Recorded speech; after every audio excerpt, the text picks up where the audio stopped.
Good morning students, welcome to our YouTube channel BDN Public School.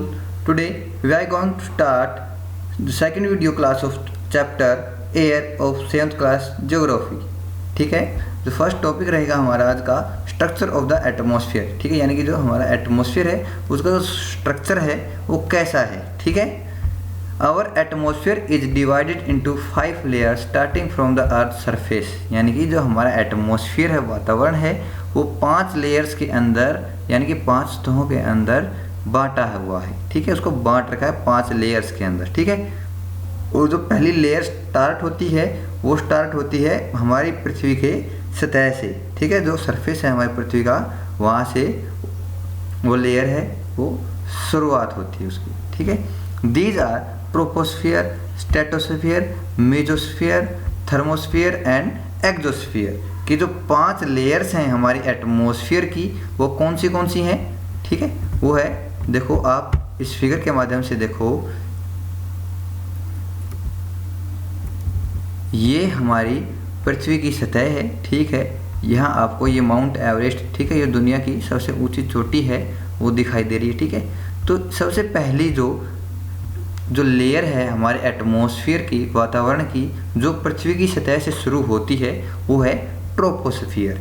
ठीक है, हम कौन सी लेयर में हैं? हम ट्रोपोस्फियर में हैं. ठीक है, आगे है स्ट्रेटोस्फियर, जो सेकंड जो लेयर है, ठीक है, हमारे वातावरण की, एटमॉस्फेयर की, वो है स्ट्रेटोस्फियर. उसके बाद यहाँ तक है स्ट्रेटोस्फियर, उसके बाद है मेसोस्फियर. ठीक है, मेसोस्फियर.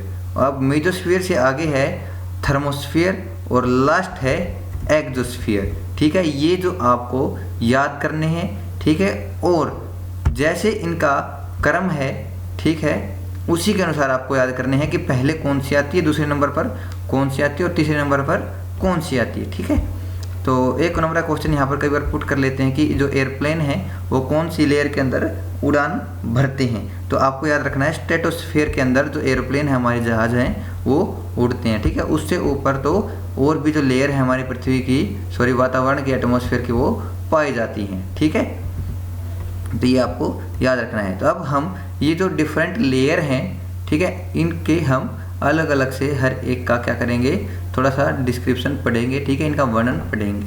कि सबसे पहले हम पढ़ते हैं तो ट्रोपोस्फियर के बारे में. ठीक है, जो हमारी पृथ्वी की सबसे पहली लेयर है. ठीक है, जो स्टार्ट होती है हमारी पृथ्वी की सतह से. ठीक है, this layer is the most important layer of the atmosphere, कि ये जो वातावरण की सबसे महत्वपूर्ण सतह है. It average height is 13 kilometre, किसकी जो ऊंचाई है, ठीक है, वो कितनी है, 13 किलोमीटर. ठीक है, हमारी पृथ्वी की सतह से यानी कि ज़मीन से 13 किलोमीटर ऊंचाई तक ये जो ट्रोपोस्फियर है पाई जाती है. The air we breathe exist here, यानी कि जो हवा हम अंदर लेते हैं, जिसके अंदर हम सांस लेते हैं, वो हवा यहाँ पर पाई जाती है. ठीक है, almost all the weather phenomena like rainfall, fog, hailstorm occurs in this layer. ठीक है,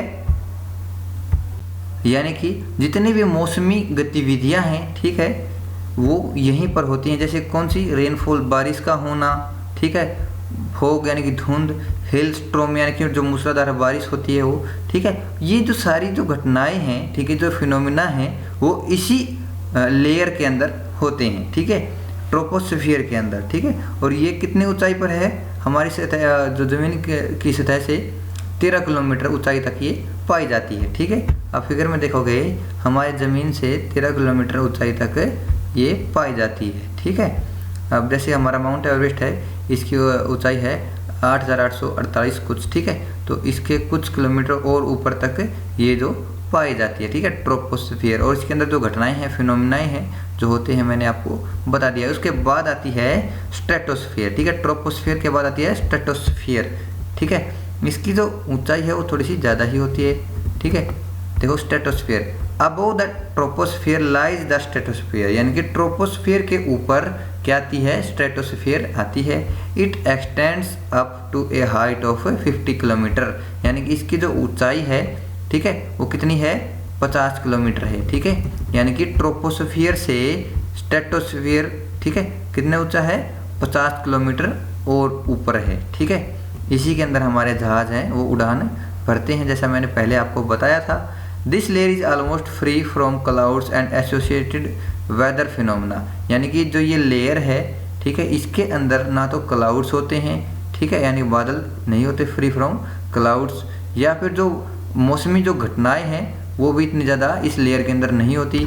making conditions most ideal for flying airplanes, तो इससे जो कंडीशंस हैं, जो परिस्थितियां हैं, वो काफ़ी आसान बन जाती हैं क्या उड़ान भरने के लिए। जो एरोप्लेन्स होते हैं ना, तो उड़ान भरने के लिए जो परिस्थितियां हैं इस क्षेत्र में, यानी कि इस स्ट्रेटोस्फीयर के अंदर काफ़ी अच्छी होती हैं, ठीक है।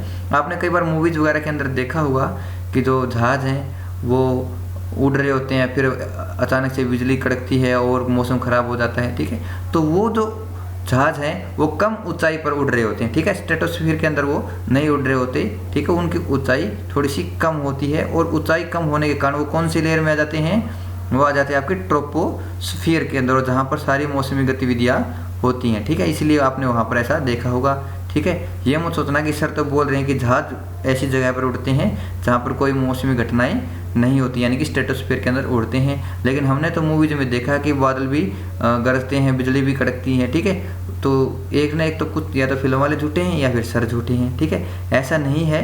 वो जो जहाज है वो कम ऊंचाई पर होता है, इसलिए आपको वहाँ पर ऐसा दिखाई दिया गया है, ठीक है, एंटरटेनमेंट पर्पज के लिए, ठीक है। तो जो ज़्यादातर जो जहाज़ हैं वो जो उड़ान भरते हैं वो किसके अंदर होते हैं, स्ट्रेटोस्फीयर के अंदर होते हैं, और ये 50 किलोमीटर इसकी हाइट होती है, ठीक है, किससे, ट्रोपोस्फीयर से अलग, ठीक है, ऊपर।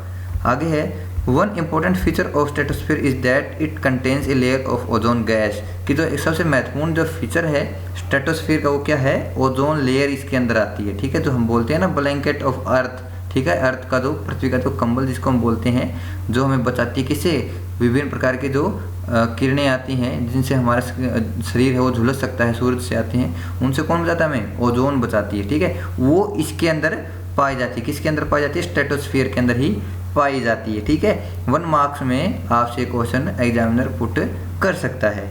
आगे है, we have just learned how it protect us from the harmful effect of the sun rays. अभी हमने पिछली क्लासेज में पढ़ा है, ठीक है, पिछले चैप्टर में पढ़ा है कि जो ओजोन लेयर हमें कैसे बचाती है सूर्य की किरणों से। अब आगे है मेसोस्फीयर, ठीक है, यानी कि स्ट्रेटोस्फीयर के बाद जो लेयर आती है वो कौन सी है, मेसोस्फीयर।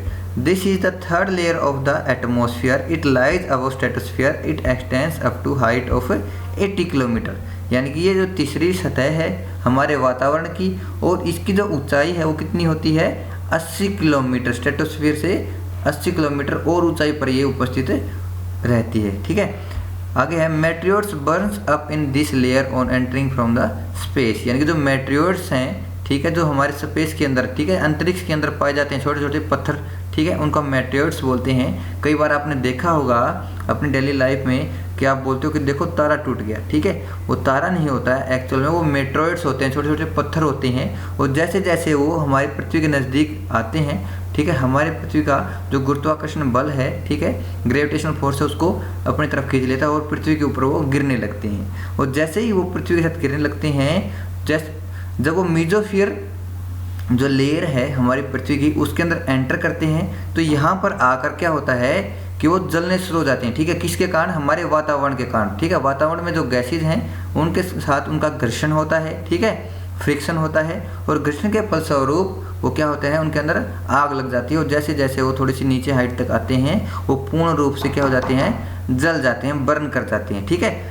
तो आप यही याद रखना, जो मेटेरियल्स हैं, जो छोटे छोटे पत्थर हैं अंतरिक्ष में, वो इसी लेयर के अंदर क्या हो जाता है, उनका आकर विघटन हो जाता है, वो खत्म हो जाते हैं पूर्ण रूप से, ठीक है। अब इसके बाद जो नेक्स्ट वीडियो आपकी जो लेयर है वो है थर्मोस्फीयर लेयर, ठीक है, कौन सी लेयर, थर्मोस्फीयर लेयर। आगे है, thermosphere temperature rises very rapidly with increase height, ठीक है, यानी कि थर्मोस्फीयर के अंदर जो टेम्परेचर है, तापमान है, वो जैसे जैसे आप ऊपर की तरफ जाओगे, ऊंचाई की तरफ जाओगे, वो तापमान बढ़ता जाएगा, ठीक है। Ionosphere is a part of this layer, कि जो आइनोस्फीयर है, ठीक है, ये इसी लेयर का एक भाग है, ठीक है।